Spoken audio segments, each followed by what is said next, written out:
Hello everyone, I Dr. Sanjay Sharma, Associate Professor and Head, Department of Computer Science and Engineering, Oriental College of Technology, Bhopal. Today's our topic is segmentation. Segmentation is the non-contiguous memory allocation scheme where we implement non-contiguous allocations.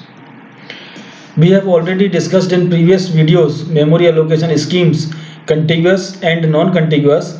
In contiguous memory allocation, there are two methods, fixed size allocation and variable size allocation.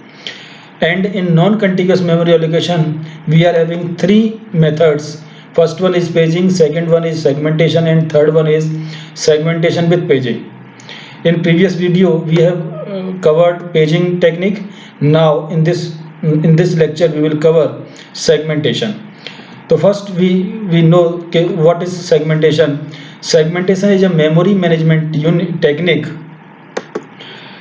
Segmentation is a memory management technique in which the memory is divided into the variable size partitions. ये हमको समझना इसलिए जरूरी है कि paging और segmentation ये दोनों स्कीम में क्या डिफरेंस है।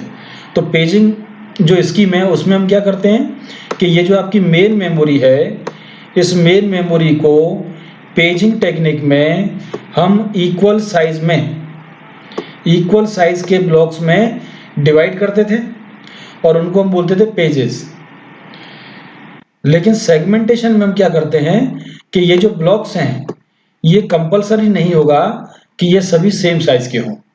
इसका रीजन क्या है? हो सकता है कि दो सेम साइज के हैं, फिर नेक्स्ट आपका अलग साइज का है, उसके नेक्स्ट फिर अलग अलग साइज के हैं।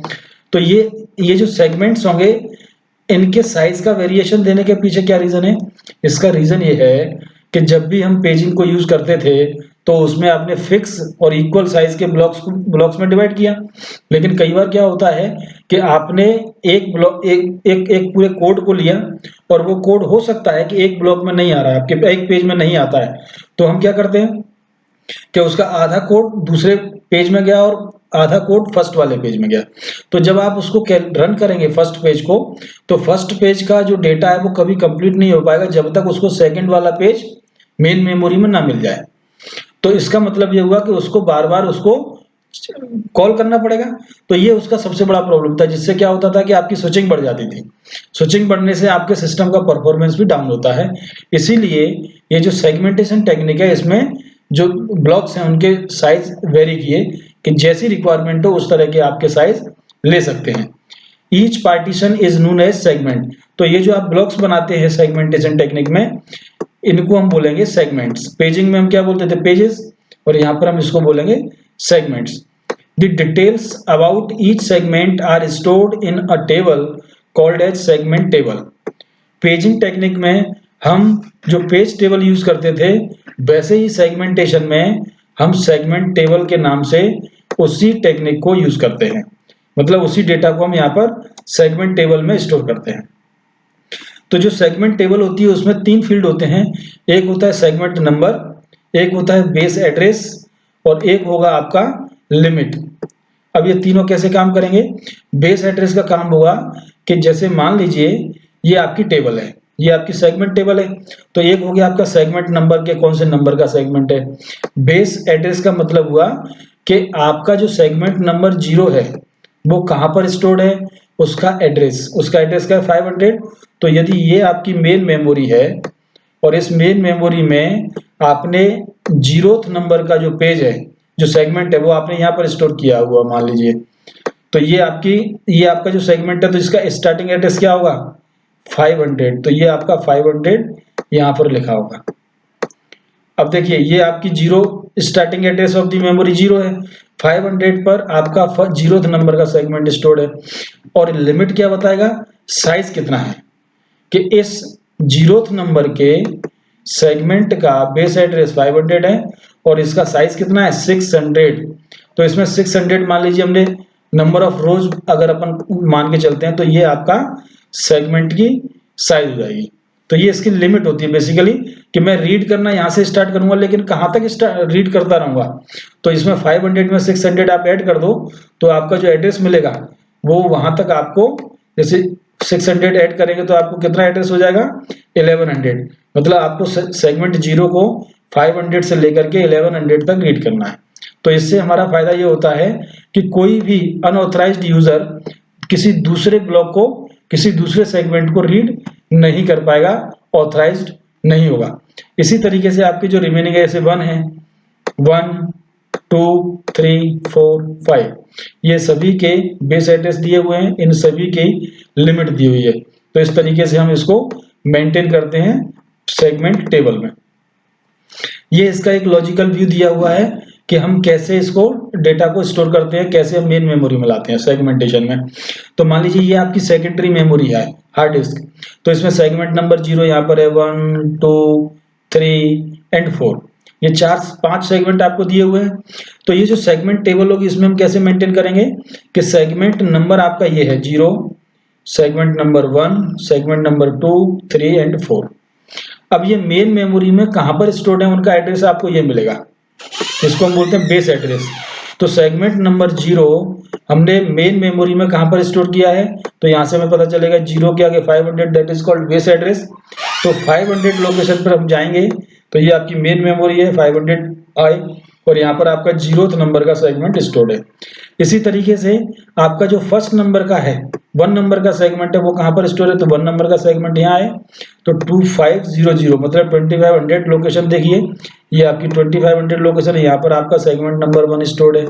इसी तरीके से सेगमेंट नंबर 2 1500 पर है, तो 1500 आपकी यहाँ पर है, तो ये सेगमेंट नंबर 2। तो यहाँ पर आप देख रहे हैं कि कोई भी सेगमेंट ऐसा नहीं है कि पहले 0 आएगा, फिर 1 नंबर का सेगमेंट, फिर 2 नंबर का सेगमेंट, ऐसा कोई कंपल्सन नहीं है। जब जब जहां जहां ऐसा स्पेस मिला उसके हिसाब से हमने सेगमेंट्स को मेन मेमोरी के अंदर स्टोर करते गए।